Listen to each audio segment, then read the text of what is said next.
ব্যাখ্যা করতেছেন, ওনার নাম হলো আহমদুল্লাহ সাহেব। সবাই তার নামে শায়েখ লেখে।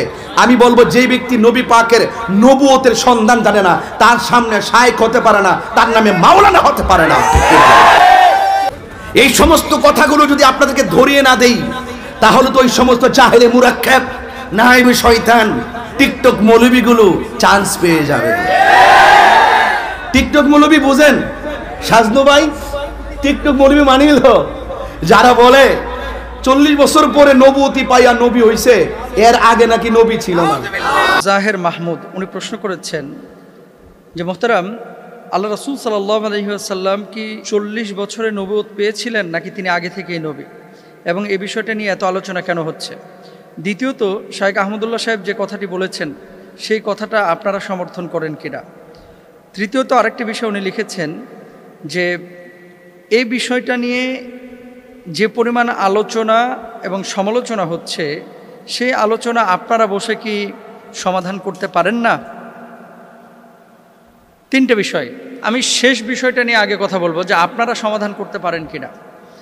দেখেন, কিছু কিছু বিষয় হাদিসে একাধিক বর্ণনা আছে, যেই বর্ণনাগুলো একাধিক থাকার কারণে সাহাবী রিদওয়ানুল্লাহি আনহুম আজমাইনদের জামানা থেকেই কিন্তু এই মতবিরোধগুলো চলে আসছে। যেমন আপনাকে একটা কথা বলি, নামাজের মধ্যে যে আমরা হাত বাঁধি, কেউ নাভির নিচে, নাভির ওপরে, কেউ বুকের ওপরে হাত বাঁধি, প্রত্যেকটা কিন্তু হাদিসের মধ্যে আছে। প্রত্যেকটা কিন্তু হাদিসের মধ্যে আছে। এখন আপনি যদি বলেন যে বুকের উপরে হাত বাঁধা এটাই বিশুদ্ধ আর সব কিছু বাকি হাদিসগুলো এগুলো নিষিদ্ধ বা এগুলো মানা যাবে না, তাহলে আপনি এখানে জুলুম করলেন। এটা উচিত না। কিছু বিষয় একাধিক বর্ণনা দুইভাবে এসেছে। তো সাহাবী রিদওয়ানুল্লাহি আনহুম আজমাইনদের মধ্যে ইখতিলাফ ছিল, তাবেঈনদের মধ্যে ছিল, পরবর্তী স্কলারদের মধ্যে ছিল, সালফে সালেহিনদের মধ্যে ছিল, বর্তমান সময়েও আছে। এটা থাকবে কিয়ামত পর্যন্ত। সেক্ষেত্রে আপনার আমার ভূমিকা কী হবে? আপনার আমার ভূমিকা হচ্ছে, একাধিক বর্ণনা যখন থাকবে তখন আপনার যেটা ভালো লাগে আপনি মেনে নেবেন, তবে অবশ্যই ইসলামিক স্কলার একজনকে ফলো করবেন যে তার রায়টা কী। সেটা হানাফি মাযহাবের হতে পারে, শাফি মাযহাবের হতে পারে, মালিকি মাযহাবের হতে পারে, তার রায়টা কী। 2 নম্বর বিষয়, 40 বছরে রাসূল আকরাম সাল্লাল্লাহু আলাইহি ওয়াসাল্লাম নবুয়ত পেয়েছিলেন নাকি তার আগেই পেয়েছিলেন? এই কথাটা মূলত শায়েখ আহমদুল্লাহ সাহেবের যে মূল ভিডিওটা, সম্ভবত উনি এই যে চাঁদনি চক বা এই যে নিউ মার্কেটের ওখানে যেই একটা মাহফিল হয় কোন মসজিদে যেন, ওখানে সওয়াল জবাবের মধ্যে যে ভিডিওটা, মূল ভিডিওটা দেখেন। আমাদের কাছে কোনো শ্রোতা যখন প্রশ্ন করে, এই যে আজকে যে প্রশ্ন উত্তর দিচ্ছি, শ্রোতারা যখন প্রশ্ন করে আমরা কিন্তু প্রথমেই প্রশ্নটা আপনাদের সামনে পড়ে নেই। ইভেন এই যে আব্দুল জাহের মাহমুদ যে প্রশ্নটি করেছে, এই প্রশ্নটাও কিন্তু আমি পড়লাম। কোরআনুল কারিমে আল্লাহ কি বলছে একটা উদাহরণ দিয়ে আরও ক্লিয়ার হবেন। লা তাকরাবুস সালাহ, নামাজের ধারে কাছেও যায় না। এখন আপনি আগেও নিলেন না, পিছেও নিলেন না। লা তাকরাবুস সালাহ আল্লাহ বলছেন নামাজের ধারে কাছে যায় না, আপনি নিয়ে এসে এটা মুস্তাফিজ হুজুর বলল নামাজের ধারে কাছেও যায় না। এখন কখন? আল্লাহ তো এটা পরে বলে দিয়েছে, ও আনতুম সুকারা, যখন নেশাগ্রস্ত অবস্থায় থাকো। মদ খায়া পবিত্র না হয়ে সাথে সাথে নামাজে দাঁড়ায়ও না, নাপাক অবস্থায় দাঁড়ায়ও না। এখন আপনি কাট করে ওখানটা নিয়ে যে বসায় দিলেন। সুযোগ সন্ধানী যারা আছে সোশ্যাল মাধ্যমে, আমার লেকচার বলেন, আহমদুল্লাহ সাহেবের লেকচার বলেন, আব্দুল্লাহ সাহেবের লেকচার বলেন, XYZ যে কোনো স্কলারের লেকচার কেটে কেটে অনেকভাবে কিন্তু উপস্থাপন করা যায়। একটা পজিটিভ বিষয়কে কিন্তু নেগেটিভলি উপস্থাপন করা যায়। আর যে ভদ্রলোক এই কথাগুলো নিয়ে আজকে আলোচনা করতেছে, শায়েখ আহমদুল্লাহ সাহেবের মূল ভিডিওটা কী ছিল আপনারা দেখবেন, এখন ইউটিউবে আছে। প্রশ্নটা শায়েখ এভাবে পড়ছেন, পূর্বে আমাদের প্রিয় নবী সাল্লাল্লাহু আলাইহি সাল্লামের ধর্ম কি ছিল? যদি বলেন যে কোনো ধর্ম অনুসরণ করতেন না, তাহলে নাউজুবিল্লাহ উনি কি ধর্মহীন ছিলেন নাকি? উনি নবী হয়েছেন কত বছর বয়সে? 40 বছর বয়সে। তাহলে 40 বছর বয়স মানে তো জীবনের মূল টাইমটা প্রায়। তো 40 বছর পর্যন্ত উনি নিজে তো নবীই ছিলেন না, উনি নবী হয়েছেন তারপরে। তাহলে 40 বছর পর্যন্ত নবী হওয়ার আগে তার ধর্ম কি ছিল? রাসূল সাল্লাল্লাহু আলাইহি ওয়াসাল্লামের উপরে 40 বছরের নবুয়ত এসেছে।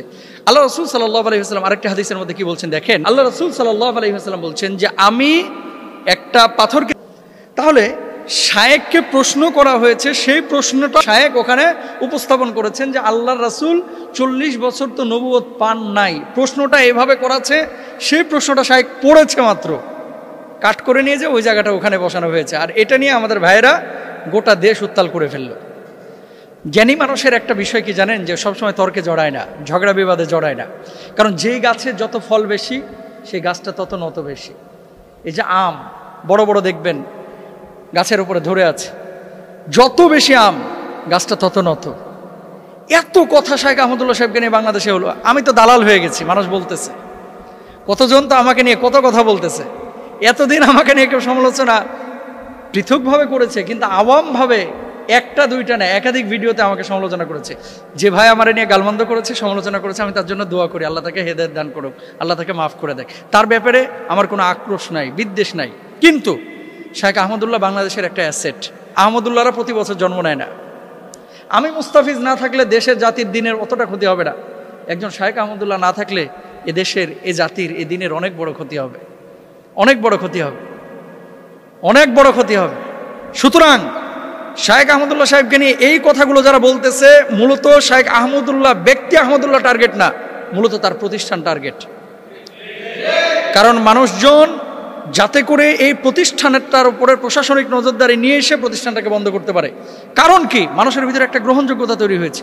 আপনি বিদেশে যান, আউল বাউল ফাউল যারা নাচানাচি গাওয়াগাওয়ি করে, তাদের ইমেজটা কি? বর্তমান জেনারেশনের যুবকদের কাছে তাদের ইমেজটা কি? আর শাইখ আহমদুল্লাহর ইমেজ কি? মিজানুর রহমান আজহারীর ইমেজ কি? আমি যে কথাটি বলতে চাচ্ছি, ফুল ভিডিওটা আগে দেখেন, তারপর আপনারা সিদ্ধান্ত নিন। এবার আসেন দলিল। বলা হচ্ছে কি, যে কেউ যদি নবীজিকে বলে যে 40 বছরে আল্লাহ রাসূল সাল্লাল্লাহু আলাইহি ওয়াসাল্লাম নবুয়ত পেয়েছেন, তার আগে যদি কেউ বিশ্বাস না করে সে কাফের হয়ে যাবে। যদি এই কথা কেউ বলে, তাহলে আনাস ইবনে মালিক রাদিয়াল্লাহু তাআলা আনহু এবং আব্দুল্লাহ ইবনে আব্বাস রাদিয়াল্লাহু তাআলা আনহুমা, তাদের কথা অনুসারে সেই কাফেরের খাতায় তাদের নাম উঠে যায়। নাউযুবিল্লাহি মিন যালিক। কেন বলি? বুখারী শরীফের হাদিস। আনাস ইবনে মালিক রাদিয়াল্লাহু তাআলা আনহু কি বলছেন? আল্লাহ রাসূল সাল্লাল্লাহু আলাইহি ওয়াসাল্লামের 1 বছরও না 2 বছর না 10টা বছর তিনি খেদমত করেছেন। তিনি বলছেন, বাসাহুল্লাহু আলা রাসি 40 সানাতান। হযরত আব্দুল্লাহ ইবনে আব্বাস রাদিয়াল্লাহু তাআলা আনহু থেকে বর্ণিত, বুইসা রাসূলুল্লাহ সাল্লাল্লাহু আলাইহি ওয়াসাল্লাম লি 40 সানাতান।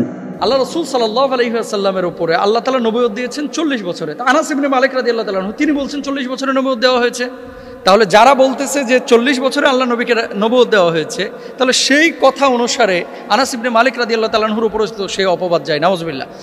আব্দুল্লাহ ইবনে আব্বাস রাদিয়াল্লাহু তাআলা আনহু তিনি বলছেন, আল্লাহ রাসূল সাল্লাল্লাহু আলাইহি ওয়াসাল্লামের উপরে আল্লাহ তাআলা নবুয়ত দিয়েছেন 40 বছরে। তা আনাস ইবনে মালিক রাদিয়াল্লাহু তাআলা আনহু তিনি বলছেন 40 বছরে নবুয়ত দেওয়া হয়েছে।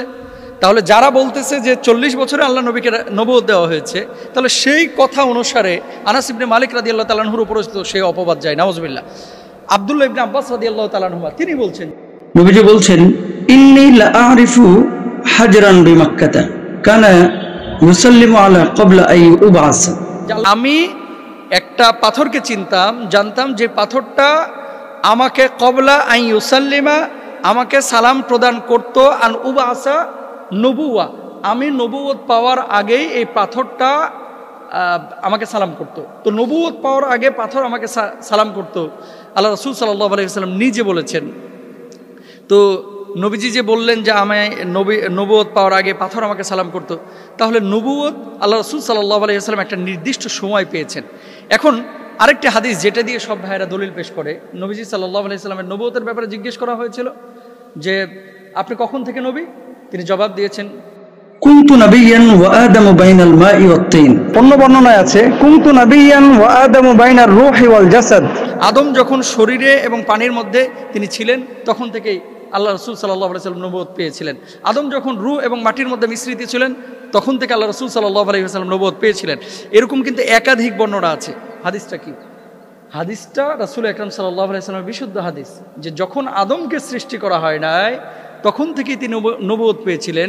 কিন্তু আদম আলাইহিস সালাতু ওয়াস সালামকে আল্লাহ সুবহানাহু ওয়া তাআলা যে পৃথিবীর বুকে পাঠিয়েছেন, নবীকে যে আল্লাহ সুবহানাহু ওয়া তাআলা পৃথিবীর বুকে পাঠিয়েছেন, নবীজি 40 বছর পর্যন্ত নবুয়ত পান নাই, কিন্তু আগে থেকে নবুয়ত ছিল লাওহে মাহফুজে।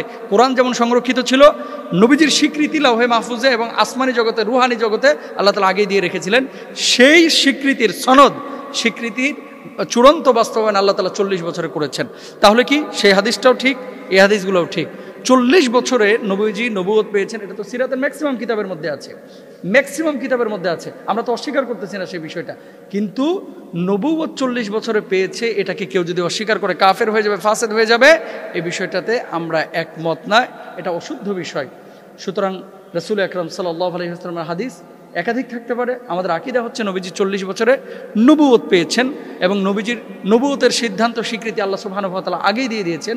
কিন্তু এটা নিয়ে বাড়াবাড়ি, ছাড়াছাড়ি, মারামারি, আর মূলত যদি উদ্দেশ্য হয়ে থাকে শায়েখ আহমদুল্লাহকে দমন করা, এই উদ্দেশ্যটা আসলে সফল হবে না। আল্লাহ তাআলা চক্রান্তকারীদের চক্রান্তকে নস্যাৎ করুক। সবাই বলেন আমিন।